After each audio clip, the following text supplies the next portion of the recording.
So today I get to lead again, and the theme for this month for Julia was based on sort of the first of the month, the idea of the trickster.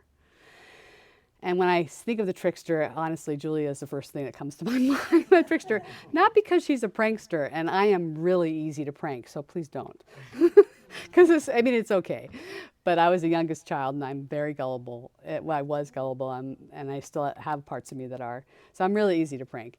And she doesn't prank, though. She just is very childlike, as you all well know. And so the trickster is something that she has a curiosity relationship. And the trickster isn't always fun, so that's something we're going to talk about today.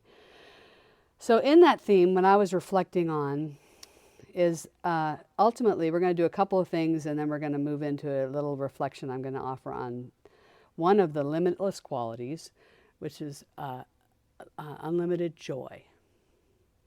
Because I actually think joy is quite a trickster, and brings on quite a trickster energy, meaning it can get us off track. It can be a really misinterpreted kind of idea. What is it? And what does it mean? So we will reflect on that. But first, we will, she's saying the mic is not on. That was before. Okay, yeah. I see a message, so good. So what we'll do first is we're going to ground. So I invite you to enter into whatever posture, get comfy and cozy, and lie down. Because what I'd like to do is build again off of Marty's meditation in some ways. That's been really making an impression on me. And yesterday I was thinking about those of us who are in stormy weather. So the irony and trickster of this is I'm going to enter into a reflection on joy with a reflection on stormy emotions. And I'm grounding around that because Thich Nhat Hanh has a reading that I just ran across this morning about how to hold stormy emotions. So I'd like to start with that. So I'm going to adjust the sound and ring the bell. Welcome everybody. This is Recovery Dharma, and I am Lo. And I am honored to hold space with all of you.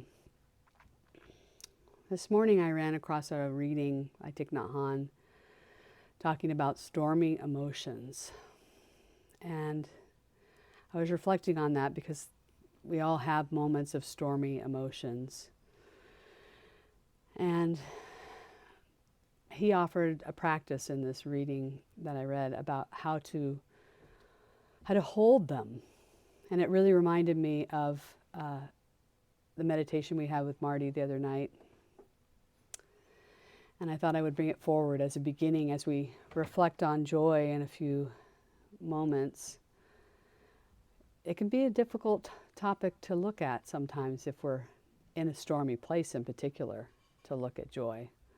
It can bring a lot of things up. So I thought it would be a good idea to spend some time holding stormy weather. And if you're in a sunny place right now and it's not stormy, great.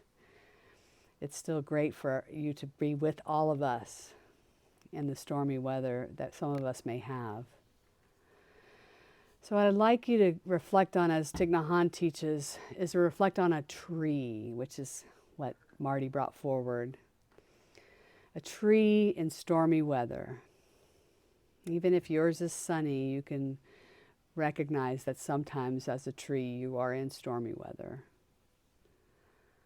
Stormy weather of anger, anxiety, fear, doubt,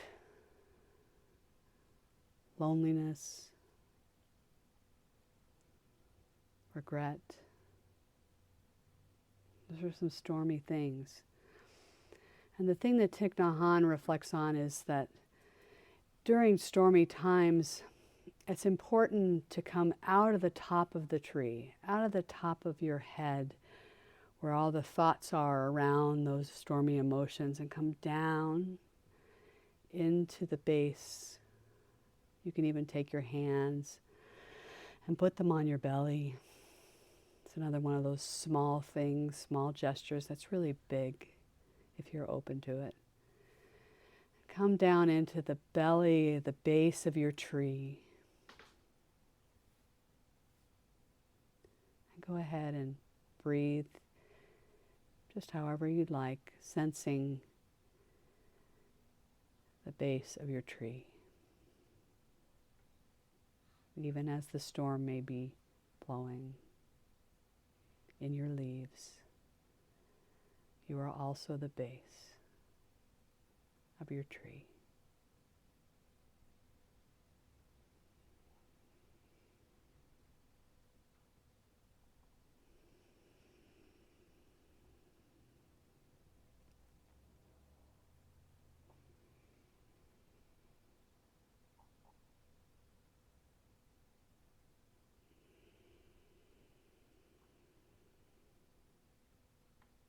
As I was reading this morning, reading the wisdom of Thich Nhat Hanh and reflecting on Marty's meditation on Tuesday night, and thinking about stormy weather that people might be having, that I sometimes have, I was thinking about the beauty of this container of Sangha that I find to be such a wonder in my life. The strength that I get from it, the encouragement it brings me, the joy it brings me.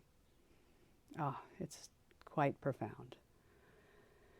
And I was thinking about that magical truth that we've discovered as humans, that trees are all connected to each other through their roots, like groves of trees are connecting to each other.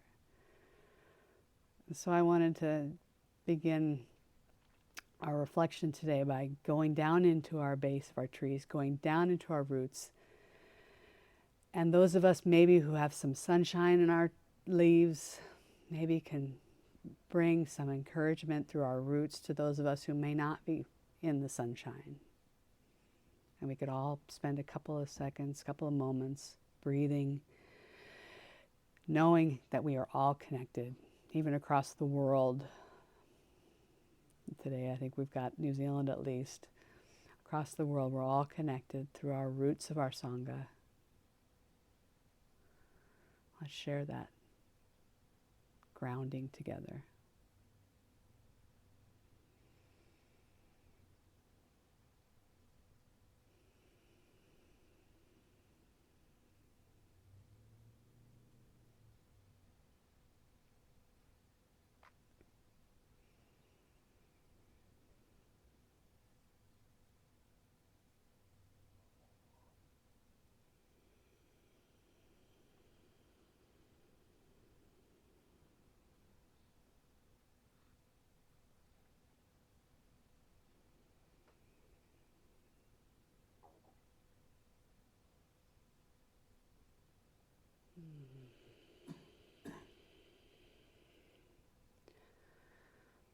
From the strength of that beautiful container of the Sangha,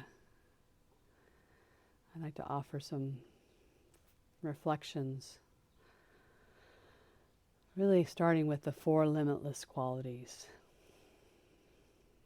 Buddhists we love our lists. There's the 4 Noble Truths and the Eightfold Path. And something that I hold very near and dear to my heart that just sort of grew there was the 4 limitless qualities. I think I find it easier than 8 things to know 4 things. And they're 4 really powerful concepts. And I've spent a lot of time listening to Pema Chodron, who's a very famous Buddhist nun who is American-born, practices Tibetan Buddhism up in Canada. She's in her late 80s, I believe. She might even be 90 now. I think she's mid to late 80s. And she's a very wonderful resource for me. And she likes to talk about the four limitless qualities. And as I enter this sort of Buddhist-like talk, I want to emphasize that I think we can be very intellectual about Buddhism, and that's great. And I don't reject that. I can't reject that. I don't want to make an enemy of that. I just want to invite you to go ahead and let yourself be heart-led in your curiosity about these lists and these sort of bigger concepts of Buddhism. Not that the intellectual is wrong or bad or anything like that. It's just opening up the avenue, which is sort of not very Western of us, to learn from our heart, to learn from someplace other than our logical spot in our brain. Because there are other ways to learn. So what are the four limitless qualities? They are love, compassion, joy, and equanimity. We've talked about them a lot. Julia does talk a lot about them. They're quite profound. About a year ago, I was walking my dogs thinking about, what am I going to do with my life now that I'm retired? And I'm not chasing some thing or some career goal. How am I going to be motivated? What's going to be if I'm not going to motivate myself by big accomplishments necessarily, even though that might happen, I'm not rejecting it. And it just came into my consciousness. I think I can just stay sort of anchored in the four limitless qualities. I don't even know what they all mean all the time, but I'm going to just stay with those. So there'll be my sort of North Star. Love, the idea of wishing ourselves and others happiness, peace. Compassion, the idea of wishing ourselves and others to be free from suffering. Joy, the idea of rejoicing in our own good fortune and those good fortune of others. And equanimity, what a powerful thing, in the simplest form, is to see what is. Equanimity, to fully see what is. Oh, that's a mouthful, huh? It's a lot to hold. So I'm just going to take joy, which is no small thing, and take a look at it. Despite sort of our Western American idea of the seeking of happiness, we all have a lot of resistance to joy. I have a lot of resistance to joy at times. Because life can suck. Life, it's complicated. It's hard. And joy is not just elation. And we wish it was. That's part of why we seek solace and comfort from substances that give us a little bit of elation, a little bit of the diluted state of elation and bliss, which isn't necessarily a bad thing. It's just not the only experience of joy. It's just part of one end of the continuum of joy, bliss. Pema talks about bliss and joy, that kind of a bliss, as being somewhat separated from people. That's an interesting idea. And it really aligns with the experience of substances that kind of keep us separated from other people. We may be in a blissful state, but we're really not connected to ourselves even, or others very much in that state. So true limitless joy has an element of heartfelt connection to suffering, oddly enough. There's the trickster. To allowing, permitting hardship to recognizing our imperfections, our failures even in life, the tenderness of it. Joy is quite tender. Joy is even hidden in the middle of grief.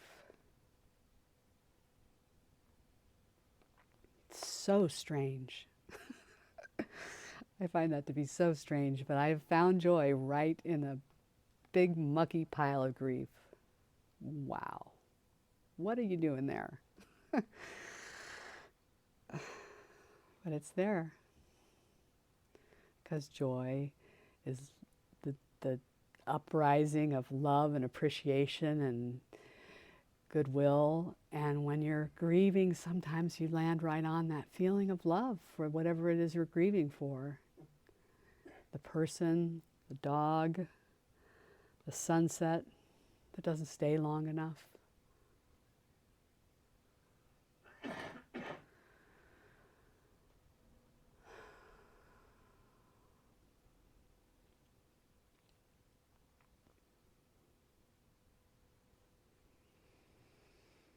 Limitless quality of joy. I think that's the trickster of it. If joy was just the elation and the bliss, it wouldn't be limitless.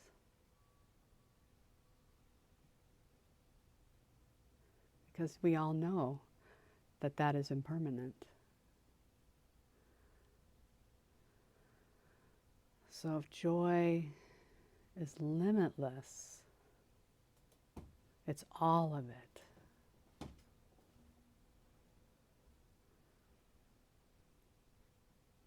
And it doesn't look quite like what we expected it to.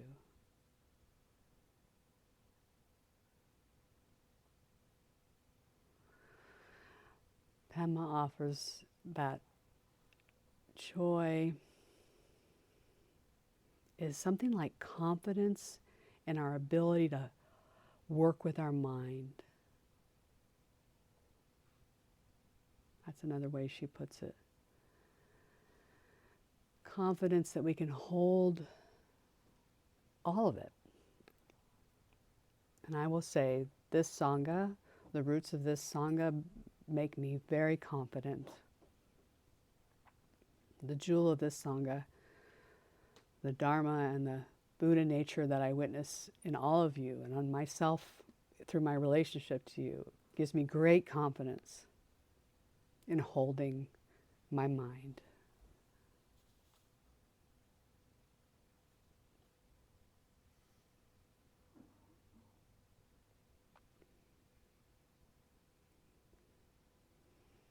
And confidence in you all holding your minds with kindness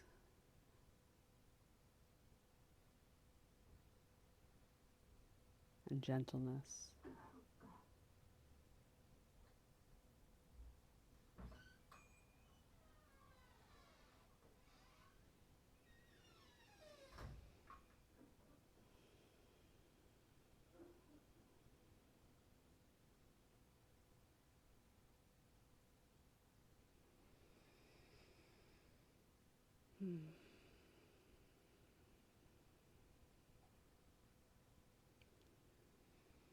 So cultivating joy, cultivating all the limitless qualities, cultivating joy today. Let's spend the last few minutes and just reflect on how you might open to cultivating joy for yourself in your world, even if it means resisting it today and allowing that, and then in its trickster way finding it holding you up like a chair behind your back as you lean back away from it. It's still there.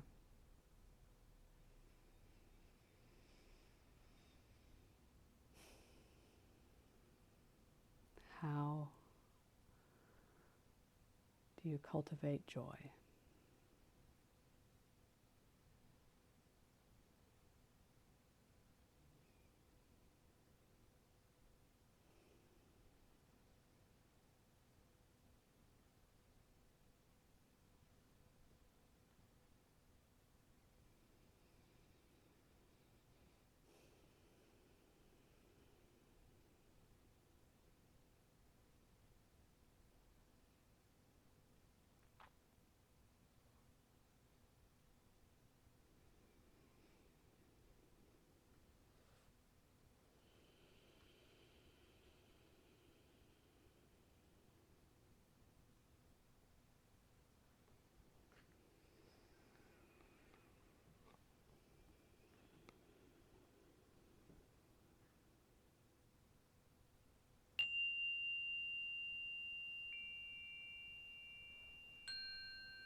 I'm going to stop with, and then we'll just do a dedication of merit. What a powerful amount of metta we have generated. So may we all come into a posture of our own incredible power and strength. As Robin so beautifully described in her own reflections, we all have these resources that are just phenomenal. May we hold all of that together and drop a little joy into it, maybe a meme or two. And let's send that out to all of those who are lost in a stormy weather, unstable in their roots. Let's give them a little bit of rooting, a little sense of the mystery and limitless quality of joy. Thank you for the honor of this beautiful space together. Namaste, everyone.